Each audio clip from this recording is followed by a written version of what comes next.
அப்ப முதலாவது ஒரு பெண் ஆடை எப்படி அணியணும், அதுல அவங்க மெல்லிய ஆடை அணியக்கூடாது. ஒரு பெண் எப்படி ஆடை அணியணும் அப்படிங்கிறது மார்க்கம் சொல்லியிருக்கா இல்லையா? அப்ப அந்த இடத்துல போய் மார்க்கத்தில் எது அனுமதிக்கப்பட்ட ஆடைகளோ அந்த ஆடைகளைத்தான் போடணும், அந்த ஆடைகளைத்தான் போடணும். அந்த ஆடைகள் என்ன அப்படிங்கிறத வீட்டில் உள்ள தகப்பன்மார்கள், வீட்டில் உள்ள அண்ணன்மார்கள், தம்பிமார்கள், நம்ம யாரு பொறுப்பு கீழே இருக்கோமோ அவங்க, கணவர் இருந்தால் கணவர்கள் அதை தெரிந்து கொண்டு இந்த ஆடைகள் எல்லாம் போடாதீங்கன்னு சொல்லணும். இந்த ஆடைகள் எல்லாம் போடாதீங்க, இதனால இவ்வளவு விபரீதங்கள் இருக்குதுன்னு சொல்லணும். இதை அவங்க என்ன செய்யக்கூடாது, இது பொம்பளைக்கு ஆசை இருக்காதா இப்படிலாம் சொல்லுவாங்க. சொல்லாங்களா இல்லையா? அன்னைக்கு ஏதாச்சும் ஒரு ஃபங்க்ஷன் வந்துச்சுனாக்க இந்த ட்ரெஸ் எல்லாம் போடக்கூடாதா, இதெல்லாம் தப்பு இல்லையா, இப்படி சொல்லாங்க. இப்படி இப்படி இப்படி சொல்லலாமா, இப்படி கேட்குறாங்களா இல்லையாங்க? ஆனா அல்லாஹ் சொல்றான், ரசூலுல்லாஹ் சொல்றாங்க, இப்படி ஒரு ஆடைகளை போடக்கூடாது. இந்த மாதிரி ஆடைகள் போடுவது பெண்ணுக்கு உகந்ததல்ல, அது இஸ்லாமிய ஷரியத்துக்கு கட்டுப்பட்ட ஆடைகள் அல்ல. மிக முக்கியமான சேலை, நான் சொன்ன மாதிரி இந்த சேலை இருக்கே, இது பல இடங்கள்ல நம்முடைய மானத்தை வாங்கிரும்.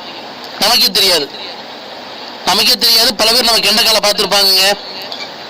சீலை யாரெல்லாம் கட்டியிருக்காங்களோ அவங்களுடைய கெண்டக்கால என்ன செஞ்சிருக்கலாம், பல பேர் பார்த்துருக்கலாம். அதுல எந்த சந்தேகமும் கிடையாது. பல பேர் செஞ்சிருப்பாங்க, பார்த்துருப்பாங்க. சீலை கட்டிட்டு போவாங்க, நடந்து போவாங்க, எங்கேயாச்சும் மேலே ஏறுவாங்க, பஸ்ஸில் ஏறுவாங்க, புர்கா தான் போட்டிருப்பாங்க, வெளியே புர்கா தான் போட்டிருப்பாங்க. ஆனால் அவங்க பஸ்ஸில் ஏறும்போது சீலை கட்டியிருந்தாங்கன்னா அவங்க கால் தெரியுமா தெரியாதா, அவங்க கொலுசு போட்டிருந்தா தெரியுமா தெரியாதா? அப்போ அந்த அழகை மற்றவங்களுக்கு காட்டலாமா, அது கூடுமா? அப்போ இதெல்லாம் சொன்னால் இது இன்றைக்கு பல ஜென்மங்களுக்கு என்ன செய்யறதில்லை, புரியறது இல்லை. அதனால ரசூலுல்லாஹி ஸல்லல்லாஹு அலைஹி வஸல்லம் சொல்லியிருக்காங்க, ஒரு இஸ்லாமிய பெண் அப்படின்னு சொன்னா அவங்களுக்கு இஸ்லாமிய ஷரியத்துக்கு உட்பட்ட ஆடைகள் ஒன்று இருக்கு. அவங்க ட்ரெஸ் போட்டாங்கன்னா அவங்களுடைய உடலுடைய எந்த அங்க அவயங்களும் தெரியக்கூடாது. அவங்க போடக்கூடிய அந்த ட்ரெஸ் சாதாரணமாகவே அவங்களுடைய முழு கையையும் மறைக்கிற அளவுக்கு இருக்கணும், மணிக்கட்டுக்கு மேல வரைக்கும் இருக்கணும், கழுத்து ஃபுல்லா மறைக்கப்படணும், மட்டும் இல்லாம தலை முடி மறைக்கப்படணும், முகத்துல வீட்டுக்குள்ள இருக்கும்போது முகம் மட்டும்தான் தெரியணும். அப்படிப்பட்ட ட்ரெஸ் தான் போடணும். இதுதான் இஸ்லாமிய ஷரியத்துக்கு உட்பட்ட ட்ரெஸ் ஒரு பெண்ணுக்கு. இதை நம்ம என்ன செய்ய முடியாது, இதை சொல்லக்கூடாது அப்படின்னு சொல்லி யாரும் நம்மள்கிட்ட சொல்லவும் கூடாது. இது சொல்லாதீங்கன்னு யார் சொல்றாங்களோ அவங்கள்ட்ட ஏன் சொல்லக்கூடாதுன்னு கேட்கணும். ஒன்றும் இல்லை, நீங்க ஒரு ஃபங்க்ஷனுக்கு போறீங்க, நீங்க ஒரு ஃபங்க்ஷனுக்கு போறீங்க, அப்போ சில பேர் இந்த மாதிரி ட்ரெஸ் போட்டிருக்காங்க, அவங்கள பார்த்து நீங்க என்ன செய்யணும், இது நம்முடைய மார்க்கத்திற்கு உகந்த ட்ரெஸ் அல்ல. பொதுவாக அந்த சேலை ஜாக்கெட்டுங்கிறதே நம்முடைய மார்க்கத்துடைய ட்ரெஸ்ஸே கிடையாதுங்க.